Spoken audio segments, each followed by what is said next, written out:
The voice of sharing Durian ASEAN. Hi, this is Arlene, and you're listening to Durian ASEAN, the voice of discovery and sharing. Today in our ASEAN Breakfast Call dialogue, we have three very interesting guests. They are part of the Bersih Secretariat, and the three guys, our guest here is Siew, Mandeep Singh, and Adli. Welcome to the studio. Thank you. Hi, thank you. Good morning. Thanks. Today we are going to discuss a topic which is what you guys are doing it right now, which is we want to have a look inside the Bersih movement. First of all, I guess I just want you guys to introduce yourself and your background. Maybe you can start with Adli. Okay, hi. Good morning. I'm Adli, and I've started working with Bersih since September 2013. Currently doing the advocacy works under the program officer. So I first started as assistant of Mandeep Singh, and then Move up the rank. move up the rank. Okay, hi, good morning. I'm Mandeep, the outreach officer. I've been with Bersih since March 2012 and been reporting directly to the steering committee. Last time was Ambiga, and now it's directly to the chairperson, Maria. Maria Chin Abdullah, right? Yes, Yeah. Maria Chin Abdullah. I'm Siew. I'm the Media and Communications Officer. Started in Bersih just this year in January. Before that, I was with the Center for Independent Journalism, an NGO promoting media freedom. So what makes you all want to be part of this Bersih Secretariat? What attracted you to be part of this movement? That's the longest running stuff first. Well, to be honest, I came from a totally different background, which is I was a banker. I was a banker, but I was involved in activism even during my uni days, but was not that active. So I think the part that triggered me, thanks to my friend, who was arrested in Tanjung Malim, and then when I went back there to protest, and I was detained together. So at that time I was like, The incident, maybe you can describe what was the incident? About we were the Adam. staging a protest in Tanjung Malim, and then I got arrested, and he came for solidarity, and then he got arrested too. So we spent the night together in the same locked up room. Yeah, I mean, That's it how was. he decided, I think. But back then also I was like thinking of moving out from my corporate, but just waiting for the right time at the right place. And after the incident happened, and then I heard from my friends that there's a vacancy in Bersih. So I applied. Maria called me for an interview, and yeah, and then I was offered a job, and I took the job. And you're the one who just joined in 2014, right? Yeah, So with me. what makes you join this organization? I mean, your background is more on journalism, isn't it? Yeah. Well, Maria offered me the job, and I was in between jobs, so I took it, and it was. I've always been a Bersih supporter, and I really want to help the movement. Let's move backwards into the beginning of Bersih. I think it was in 2007. 2007, Yeah, yeah. 2007, if I'm not mistaken. Maybe you can describe to us like what were the inside scoop during 2007, how it started, and how it became like into this kind of movement and structure. Well, to be honest, I think the inside scope of 2007, I don't think any one of us will be able to answer. But at that time was a mixed coalition between NGOs and political leaders. The opposition. I mean, yeah, back then was like before Secretariat, right? So a group of NGOs and Maria and Chin Wat, if I remember, Dr. Wong Chin Wat, both of them was involved. And sorry, Dr. Said Sahir. yeah, Said Sahir was the president at the time. And after 8th of March, when most of them who were in Bersih, they won the election, they became MP, they became Aduns or what. So then I think the civil society decided to take over Bersih, which is all the political leaders or the MPs or what, they left Bersih. So that's how last time was just Bersih, and then the civil society group, they rebrand it to Bersih 2.0, which is then all the NGOs leaders all. And I think at that time then they approached Dato' Ambiga to be the chairperson. And after a few months or maybe 1 year I think, and then they brought in Dato' Samad Said or Pak Samad to be the co-chair. This is somehow was the history of Bersih, but now it's like totally is a civil society movement.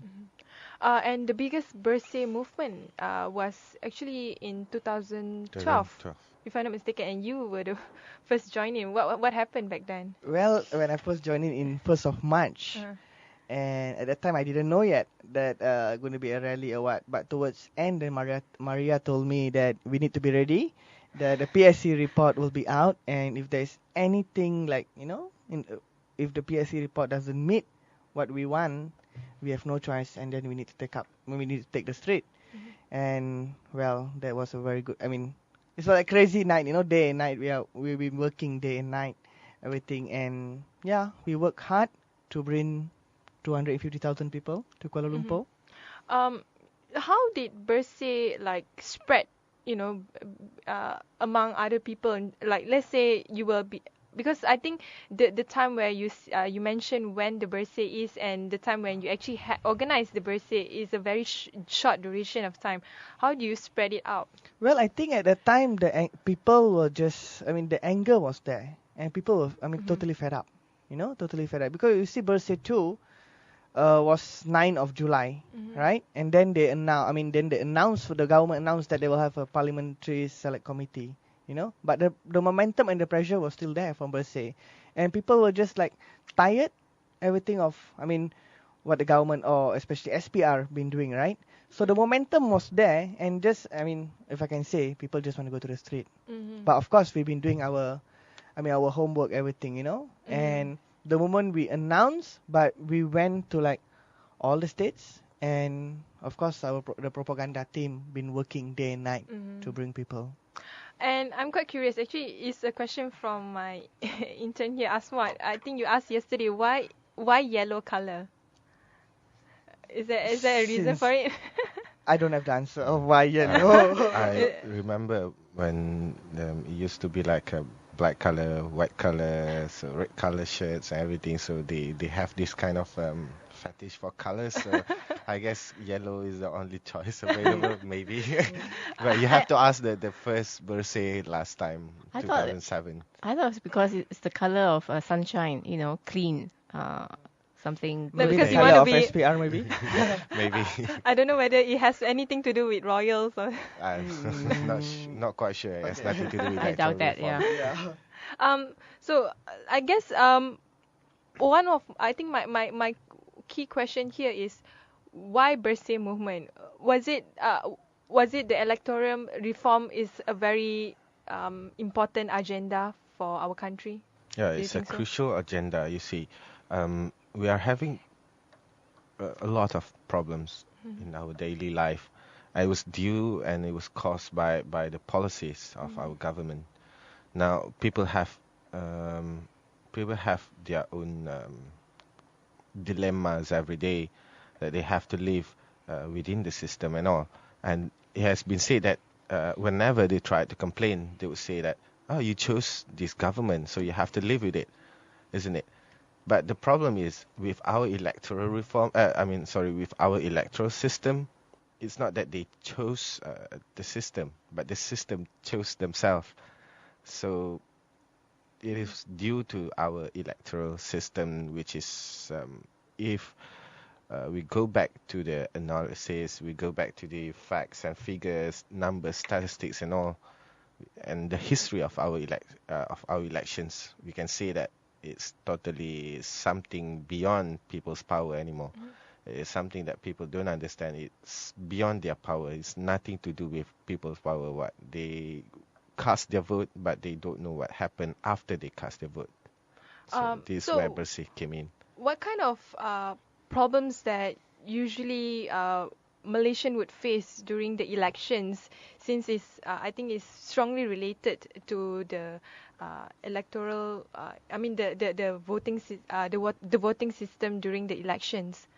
What was the major problem? Prior to GE13, Or during the elections or what? During the elections. Yeah, it's like if you still remember, like last year probably in January or February, when Bersih launched the citizen initiative to observe the election, which is pemantau.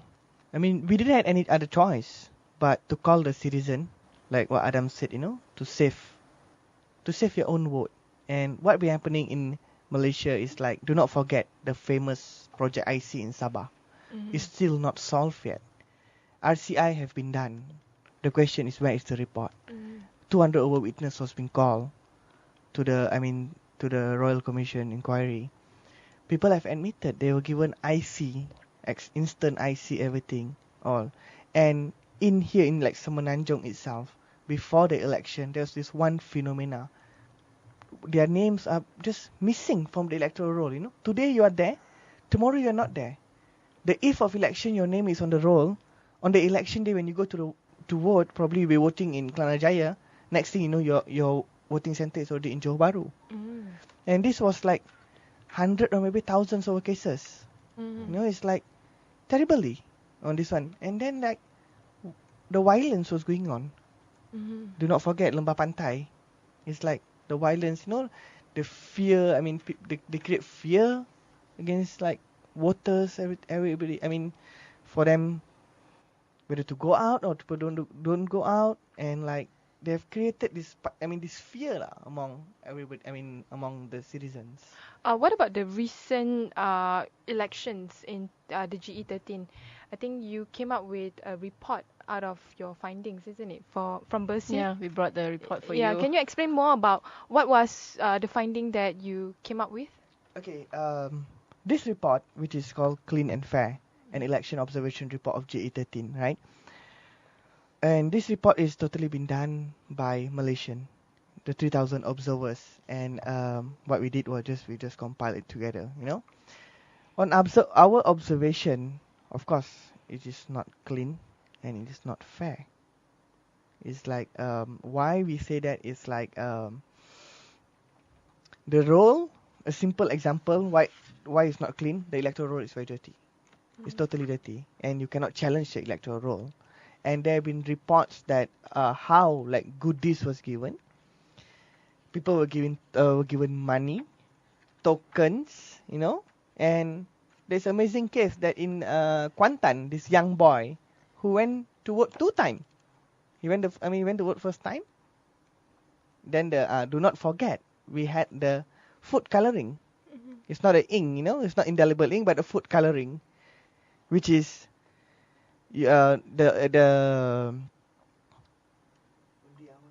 early advance voting. Advance voting was on 30th of April, right?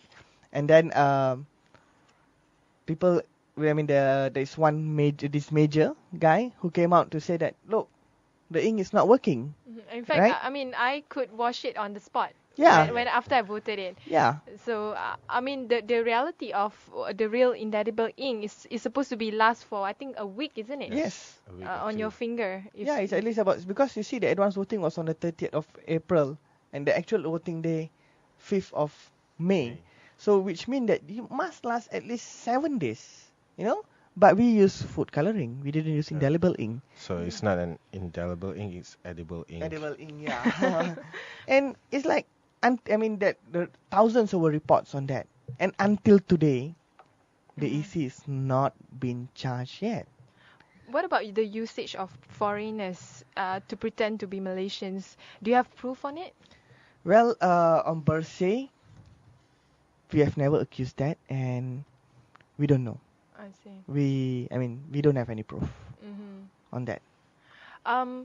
We will take a break now. When we return back, more discussion on Bersih. I think a lot of people want to know how Bersih is formed and what is the current movement for Bersih now. Yep. Thank you. The voice of sharing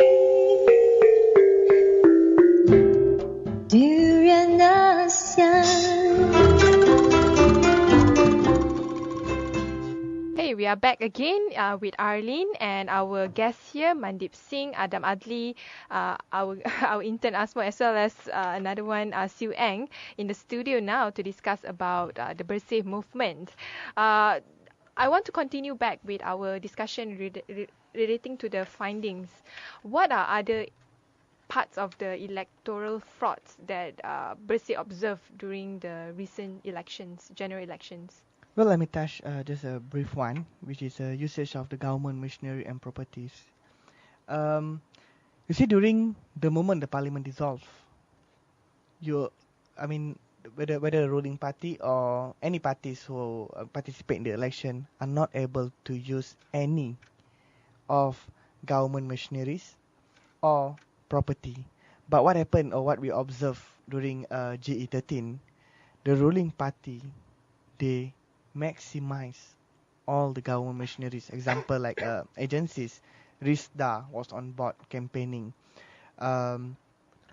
Felcra, and like, in reality, they are not allowed to do that. They can, to use government machinery. They can. They could. They can't use government machinery. And then they were campaigning in the schools. You can't campaign in the school. Well, if you're allowed, if the ruling party is allowed to do their programs in school, I feel personally, this is my personal view, you should then allow all the candidates or all the political party to let them to use. But no, it's like only one party, they be using like school for their campaigns and everything, and they be using their. You need to remember there is in the information communication and the information ministry, right? They have all kind of their instruments for this PA system, and it's a mega huge everything one. Even that, we see a small thing, but in terms of cost and everything all and their propaganda, they can go they will be going taman to taman with their loud hellers, everything all. They shouldn't. So this is totally unfair to the opposition or what. And another thing is, of course, the media. When the ruling party, when they announced their manifesto, you're mentioning the mainstream media. Yes, sorry, the mainstream media. They had like 3 hours live to explain their manifesto in TV. So, need to understand that not everyone have alternative media in the rural area or what. So it's like, but the opposition, they was only offered like half an hour and pre-recorded. So, of course, can be, cut and paste everything all. So this is a simple, of the unfair advantage that the government has over the electoral votes. I guess before that, another question is relating to the People's Tribunal that you mentioned earlier, off air. Can you share with us what is it all about and what were the findings? Well, after the 13th general elections, a lot of people were not happy with the fraud, as the Pemantau report, Pemantau observers also noted. So Bersih heard, they could sense the dissatisfaction, the general dissatisfaction, and they undertook this initiative, a People's Tribunal. It's the first ever to examine how the 13th general election was conducted. Whether it was a fair election. And the tribunal was held over, I think, 6 days last year in September. September 17 to 22nd. In Subang, and they met this year to deliver their verdict, their findings. When you say People's Tribunal, how many people were involved? Okay, it's a panel of international and local experts. So the chairperson of the panel is Professor Yash Gai. He's a Kenyan constitution expert who's well known. And the others were Ramlan Subakti from Indonesia. Former deputy commissioner of Election Commission Indonesia. The Indonesian Election Commission. And the locals were Dr. Mavis Putuchiri, who's also an expert in local elections. Herman Sastry. Dr. Herman Sastry. Quite a well-known international panel there. And locals. So we made sure there's a balance, and they're independent. Bersih has no influence on what they decide. So there were witnesses who came forth at the tribunal to give their testimonies, including on the indelible ink, everything that the Pemantau report noted. So the witnesses also came to testify at the tribunal, and the findings of the tribunal were that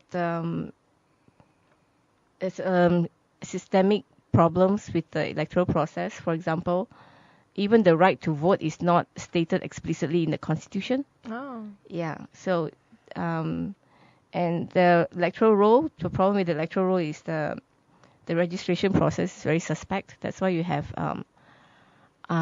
incomplete addresses, incomplete details of the electors. And no attempt to clean it up, the electoral rolls. Well, the EC, were there any attempts by the government? The EC's claims they are cleaning. So we have to. Well, you need to remember the EC said that we had the cleanest electoral roll in the world. But no, it is not.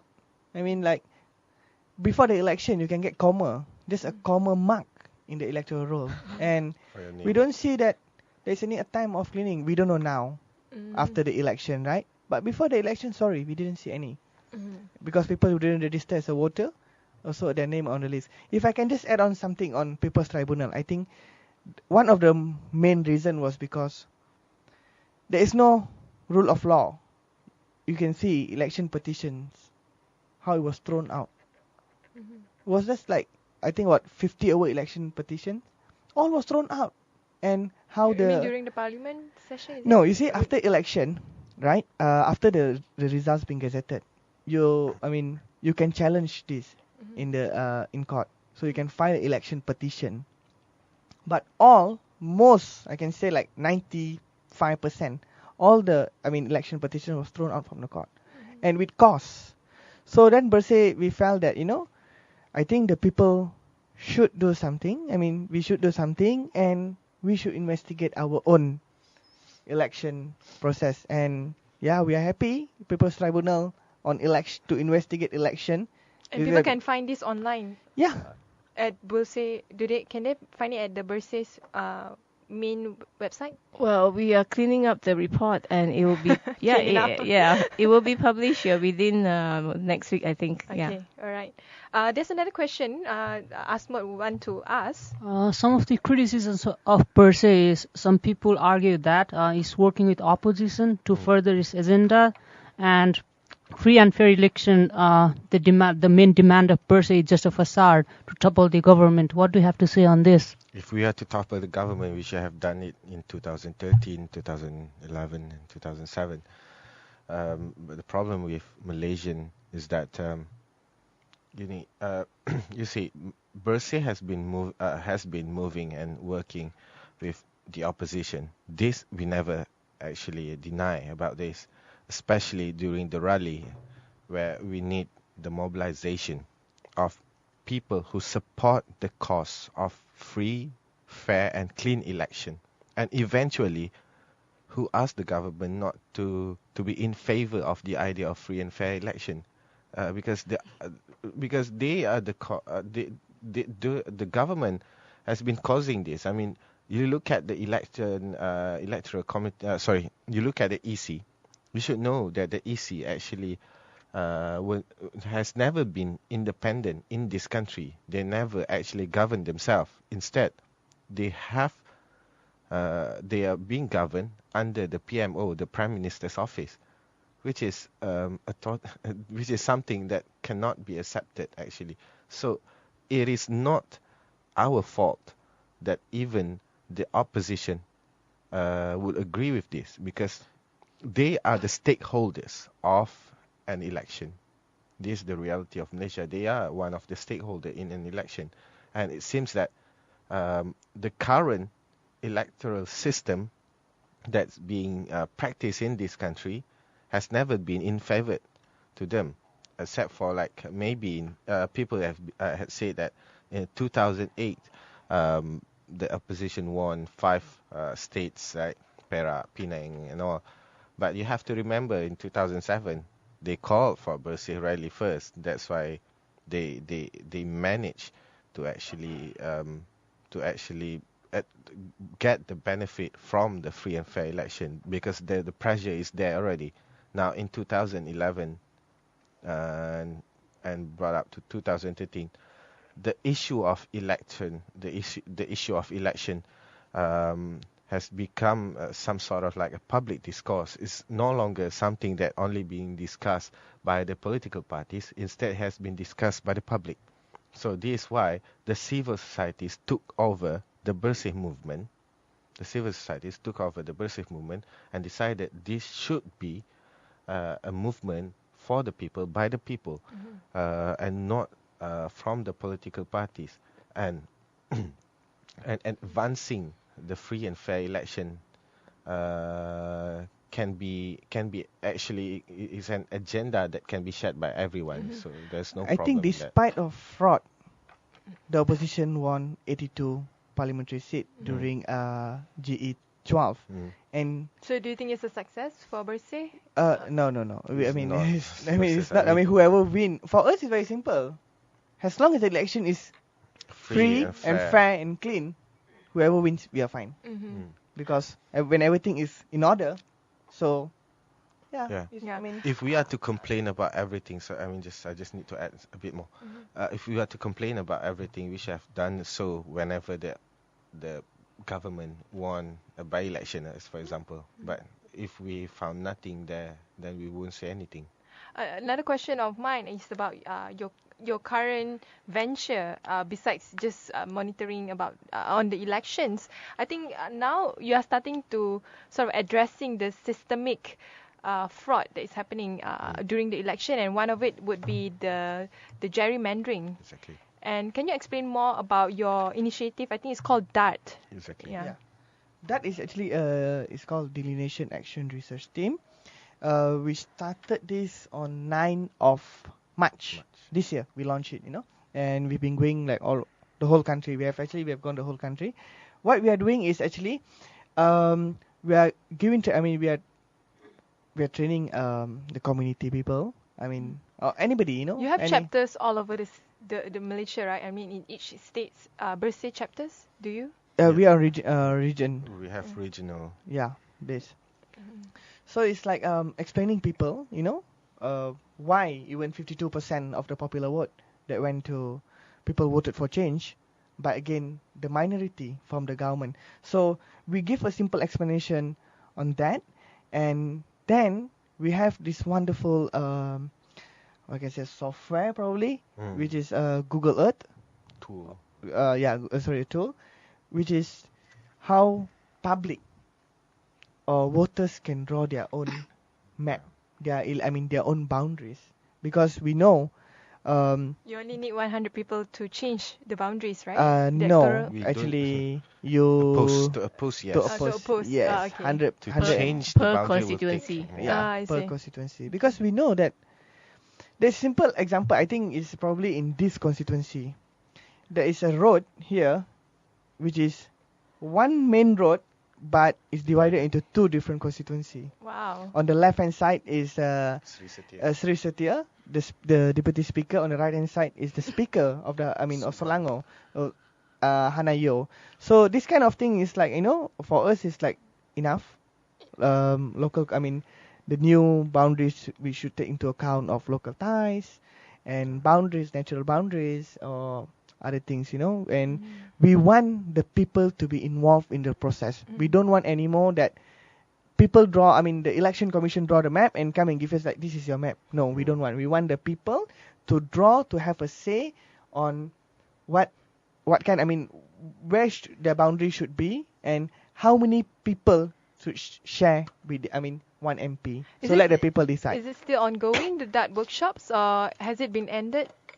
It's almost the first phase is about raising awareness and teaching people how to do this mapping of their own electoral boundaries. But the second phase is the display of the result of their work. So that's really exciting. Yeah. So we are kind of taking. This is a constitutional provision, by the way, that people are allowed to have a say in how the EC draws their boundaries. So this time, You're taking advantage of that. Yeah, and the results of their work will be displayed. So that's what the EC is required to do actually, to display their proposed delineation. But now we want the people to do it, and as a upping the ante on the EC. Yeah, I'm glad you mentioned the EC. Actually, I wanted to ask you, what is the relationship between the EC and Bersih? Do Bersih engage directly with EC, or do you actually have a certain stance against the EC? Bad breakup. Well, for us, we've been saying persistently from day one, even Bersih 3 rally, that the EC should and must resign because they failed us. Not one time, not two times, so many times. And they failed us. GE13 is a very clear. They failed us, you know.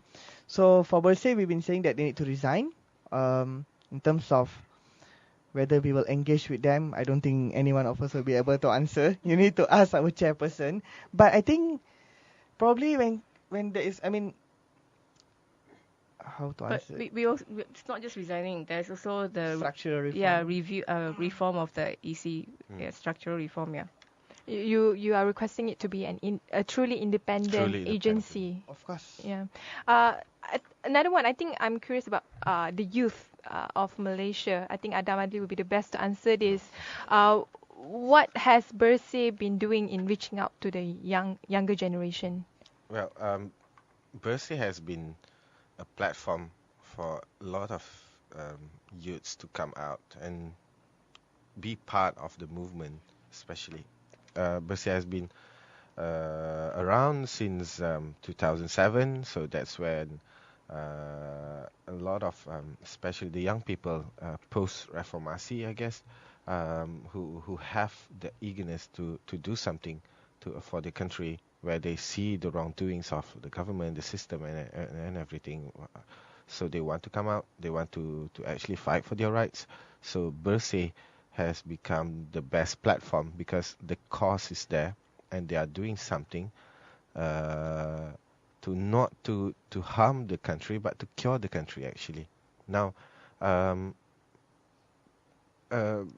regarding and we are aware of this. We are aware of how much the youths, especially, have done a lot for Bersih. So we have a few initiatives that they're supposed to come, maybe come into play by this year, especially. So we have these ideas of gathering all the youths under not to be recruited, but to be part of the movement in a larger scale, where we might call them some, like maybe Anak Muda Bersih or Democratic Youths or something, where they come. Is it happening? Yeah, have it's they under the formed plan. groups? We have this kind of a strategy. It's part of our strategic plannings already. So, yeah, I guess we will do something about it. Mm-hmm. So I guess my final question, which is I think a lot of people want to know, what is the future direction of Bersih, and maybe you can fulfill some of Malaysian society's expectation on Bersih. Will you have another rally in the near future? Well, I think let the time decide. If Yeah. we have no choice, then we will. Well, people Go. have been asking, actually, I understand how people have been asking about the rally, when is the next rally and all. You see, this is the period where Bersih need to do more works before they can come out or something. Bersih has always been, I know Bersih is a movement, it's not some sort of like an organization that or NGO or something. It's more like a coalition of NGOs that want to do something, and it's a movement. We can't run from the truth. We cannot run from the fact that it's a movement. It has always been a movement, and people have their stake in Bersih. Now, next up, we are currently doing all that we can to for the voters' education, especially because we can see that actually in this country we need more voters' education. We need a lot more than just calling for people to come, the converted especially, to come out and rally. we have to actually educate the people and let them know their rights before, and then when they realize that they have something is wrong with this country, I'm pretty sure that if they are to come out, they will come out by themselves. They don't actually need anyone to bail, to to just to call them out to the street. But I have to say that it's the period where we need to do the education first before you can do anything more than just that. More than that. But you don't have to worry. People might say that Bersih has become very slow these days, very soft and all. No, I don't think so. You haven't seen Maria screaming at us. Yeah, we're laying the foundation, and to do that, we actually need funds. So can I Yeah, plug? exactly. I have to plug the fundraising campaign that we're doing now. We were going to have a dinner on the 8th of August in the Day One Civic in MBPJ. We have tables going for 2,000 ringgit, 5,000 ringgit, and 10,000 ringgit. Or you can donate directly to Bersih if you don't want to, get a table for the dinner.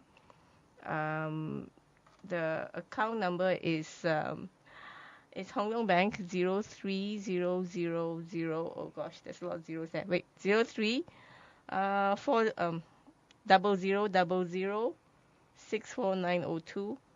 And address it to Persatuan Kesedaran Community Selangor.